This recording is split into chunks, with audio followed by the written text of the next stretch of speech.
Welcome to the Real Estate Marathon Podcast, your guide in the race to financial freedom through real estate investing and sound financial practices. This podcast is for anyone interested in learning more about real estate investing, personal finances, and a new take on traditional retirement.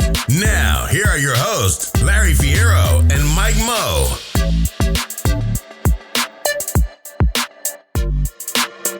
What's going on, everybody? Welcome to the Real Estate Marathon Podcast, your Monday morning motivation edition. The last one of the year, man. The last Monday morning edition of 2020, Mr. Fierro. What do we got to say about that? Honestly, dude, I never thought 2020 would end. You know what I mean? It's been a long year for a lot of people, and I'm kind of looking forward to getting 2020 in the books and seeing what 2021 has to offer. How about yourself?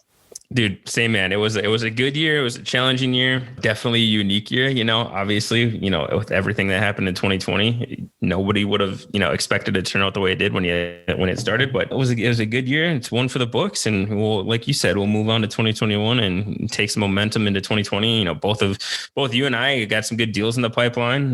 Got one closing here in 2 days, so pumped about that. But yeah, dude, looking forward to 2021. Yeah, you got one closing in a couple of days. We just got one under contract. This is the time of year when everybody's having fun with the holidays and they're taking their feet off the gas, is when you really got to push your pedal to the metal and turn up your deal finder a notch. Yeah, exactly, man. Yeah, and once we get past these closings and the first couple of weeks of ownership are always a little bit chaotic, but I'm excited to do some case studies for the people in these two deals that we got closing here. So it's going to be good. Very excited. Very excited. So we just had Mr. Scott Smith on there, man. He brought some serious knowledge that really enthralled the people last week. Yeah, for sure, man. I don't know if I offended him a little bit because I told him, what did I say? I said something along the lines of, you got a really boring subject, but you talked about it really well, where it was really entertaining. I think you called this subject not sexy. I did. And it's not, it's asset protection, but the dude talks, it was really entertaining for me. And I'm hoping for the listeners, and I took a lot out of it. And maybe we'll be giving Mr. Scott Smith a call for some business dealings of my own. But yeah, it was a great episode. And our call to action from our last episode, man, was going to Scott's website. He's got a free quiz on there, which he can give you some quick actionable advice based on taking this quiz. So it's royallegalsolutions.com. If you scroll down just a little bit, you can take take what type of investor are you quiz, which will give you a little bit of a start on kind of how to set up your asset protection. And if you go into this website, this is a really slick website, dude. There's a ton of information on here, tons of videos, blog articles, bunch of stuff on here about asset protection. So super cool.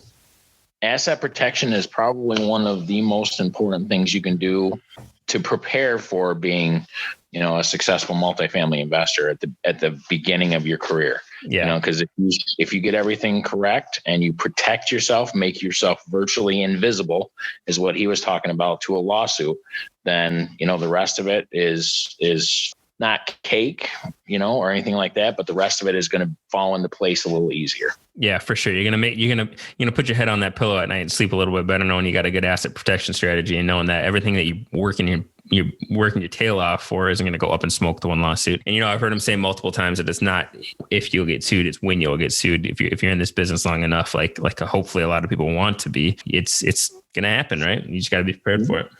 That's it. So speaking about asset protection, this is kind of a good segue into our Monday morning motivation for this week. Looking towards the future, Mike. Yeah, man. And it's no coincidence that it's the last Monday of 2020, right? That's it. One of the things you really want to do is you want to learn your lessons from the past. You want to use that knowledge, and you want to look towards the future and try and plan as best you can for your financial freedom. And that's what we're talking about every day at the Real Estate Marathon, because real estate is a marathon. It's not a sprint. So It's going to take you a little while. So you got to keep looking towards the future, and that's what you and I have done. We did our vivid vision of, 3 to 5 year for the podcast.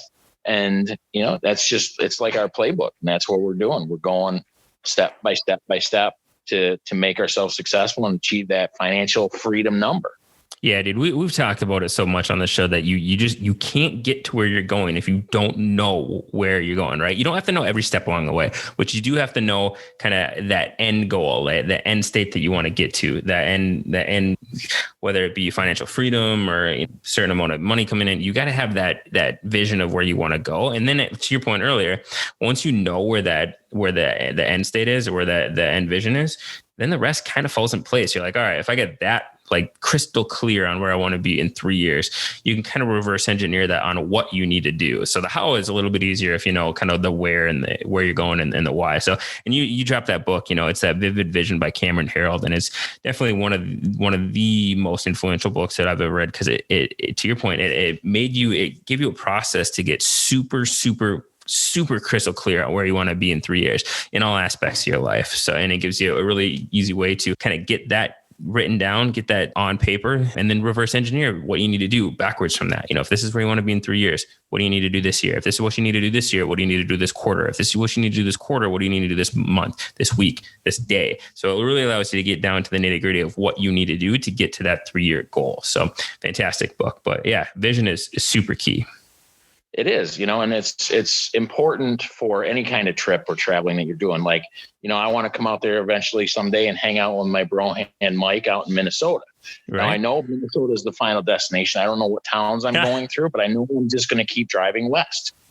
Just keep going west, and you're eventually going to get to the point where I'm getting closer to Minnesota. And then next thing you know, you and I are having pancakes at the IHOP. There we go, man. I'm not an IHOP fan unless it's like 2:30 in the morning after bar close. Then IHOP's fantastic. But no, yeah, man, absolutely. You gotta start with that end in mind. That's it. So, and this coming Thursday, man, I'm really excited. We're gonna do another Back to Basics this Thursday.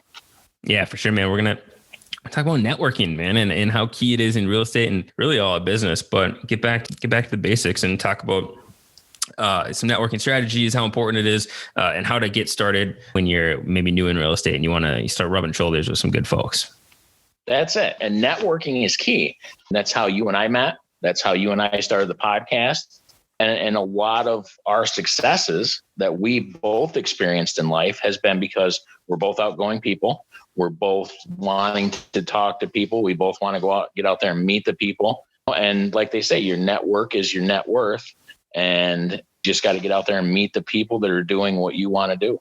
Yeah, for sure, man. I mean, both of these deals that we're closing right now are very much attributed to networking, right? Like we the people that I met that I'm closing this deal with, we met through our group, through a mastermind, I think, and then through, an acquaintance. So like it's all, a product of good networking. Same thing with you, right? With the people that you met in your group. So yeah, and one of the things that we're hoping to do after we do our Back to the Basics, I'd like to bring some people that we know that are masters at networking, and just have them come in and talk about their life story, tell how networking helped them and their path to success. So, and that's for a future date. But, this week it's going to be you and I riffing on networking and getting back to basics. Heck yeah, man.